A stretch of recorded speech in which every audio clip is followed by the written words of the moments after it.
संबित पात्रा विदेशियों को तो ये कह के चुप करा देंगे कि तुम्हारा क्या काम है, तुम्हारा सर्टिफिकेट नहीं चाहिए। लेकिन जो अपने देश के लोग सवाल उठा रहे हैं, खासकर विपक्ष सवाल उठा रहा है, उसको तो ये कह के खारिज नहीं कर सकते ना। देखिए जहां तक विपक्ष का सवाल है और पर्टिकुलरली जहां तक राहुल गांधी और कांग्रेस पार्टी का सवाल है, उनके हिसाब से तो चूंकि उनका परिवार आज सत्ता में नहीं है तो देश में लोकतंत्र ही नहीं है।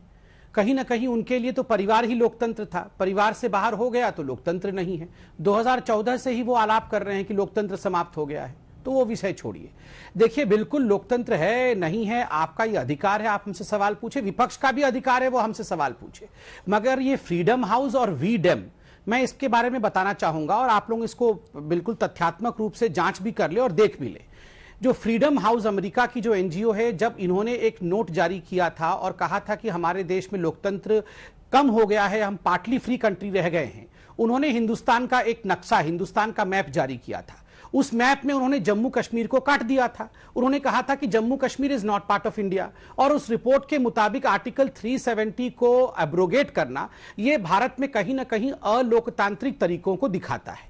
मुझे तो आश्चर्य होता है कि हिंदुस्तान का जो विपक्ष है वो इस एजेंडे को मानता है।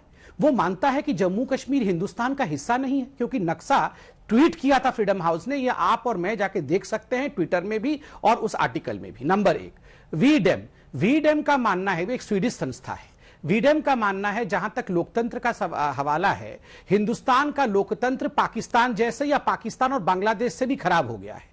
और तो और इनका यह भी मानना है कि हमारे यहां जो इलेक्शंस होते हैं ये सारे इलेक्शन ऑटोक्रेटिक हैं, अर्थात यहां इलेक्शन कमीशन, यहां सुप्रीम कोर्ट इत्यादि डिफंक्ट हो चुकी हैं, ये कोई काम नहीं करता है। और मैं आपको एक बात बता दूं, ये जो एडवाइजर है वीडेम के, कौन कौन है?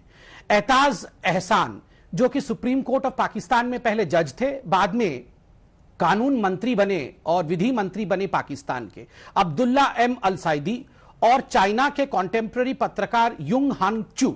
अब ये पाकिस्तानी और चाइनीज ये स्वीडन में बैठ के रिपोर्ट बनाएंगे और बैठ के हम लोग जवाब देंगे कि हमारे देश में डेमोक्रेसी है कि नहीं। मैं बहुत स्पष्ट रूप से बोलना चाहता हूं और विपक्ष से नहीं बोल रहा हूं, क्या औकात है ये चाइना की, क्या औकात है इस पाकिस्तान की, ये हमारे देश के लोकतंत्र के बारे में सवाल पूछे। और मुझे आज दुख लग रहा है कि इनके रिपोर्ट को आधार बना करके हमारे देश के एक विपक्ष के लीडर ने ट्वीट कर दिया कि India is not a democratic country. आज पाकिस्तान ये पूरे विश्व में कहता फिर रहा है कि आप ये रिपोर्ट देखिए, और राहुल गांधी का इसमें स्टैंप लगा हुआ है कि आज हिंदुस्तान डेमोक्रेटिक कंट्री नहीं है। राहुल गांधी जी ने ही, याद करिए, पार्लियामेंट के बाहर खड़े होकर आर्टिकल 370 के एब्रोगेशन के बाद कहा था कई हजार लोग मार दिए गए हैं। एक डोसियर लेके इमरान खान गए थे संयुक्त राष्ट्र और कहा था देखिए विपक्ष के नेता बता रहे हैं कई हजार लोग मार दिए गए। ये क्या हो रहा है? मैं ये सवाल पूछता हूं। आप मोदी जी से घृणा करिए, बीजेपी को गाली दीजिए, मगर कम से कम भारत माता को तो बख्श दीजिए, हिंदुस्तान को तो बख्श दीजिए।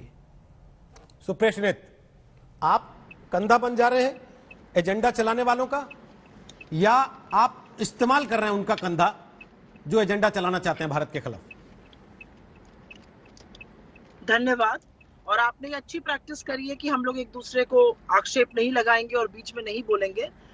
और ये भी अच्छी बात है कि हमारे लीडर को ना वो गाली देंगे ना उनके लीडर को हम गाली देंगे। इन्होंने दो बातें कही, मैं पहले तो वो दो बातें बोल दूं, गाली देना और घृणा करना। मुझे लगता है ना गाली देने की जगह होनी चाहिए सार्वजनिक जीवन में, ना घृणा करने की होनी चाहिए। हमारे मतभेद होने चाहिए, मनभेद नहीं होने चाहिए, लेकिन भाजपा शायद इसको नहीं मानती है। आपने जहां तक कंधे की बात करी और जिस स्टेटमेंट से ये सारा आज ये शो हो रहा है, एस जयशंकर जी के स्टेटमेंट से कि हमें सर्टिफिकेट नहीं चाहिए डेमोक्रेसी पर, हम बहुत सेल्फ अश्योर्ड हैं, क्या वो ये मानेंगे कि यही सेल्फ अश्योरिटी देश के युवाओं में है, यही सेल्फ अश्योरिटी किसानों में है जिनके खिलाफ एनआईए और बॉन्ड्स लगाए गए थे, यही सेल्फ अश्योरिटी उन एक्टिविस्ट में है जिनको बंद कर दिया जाता है सेडिशन के चार्जेस पर, क्या यही सेल्फ अश्योरिटी उन स्टूडेंट्स के ऊपर है जिनको जेल में बंद कर दिया जाता है प्रदर्शन करने के लिए, क्या यही सेल्फ अश्योरिटी विपक्ष के उन लोगों पर है, बॉलीवुड के उन लोगों पर है जिनको सिर्फ और सिर्फ क्या कहते हैं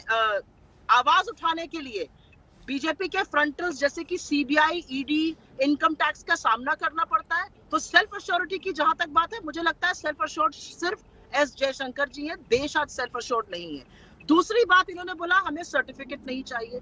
ये ठीक बात है, हमें किसी से सर्टिफिकेट नहीं चाहिए, लेकिन जो आपके देश में हो रहा है, अगर उसको देखकर शुतुरमुर्ग की तरह हम अपना सर जमीन में गाड़ लेंगे तो ये तो अनदेखा करने वाली बात हो गई। आज छोटी छोटी बातों के लिए देशद्रोह का चार्ज ऐसे लगता है जैसे पॉकेटमारी का चार्ज लग रहा हो।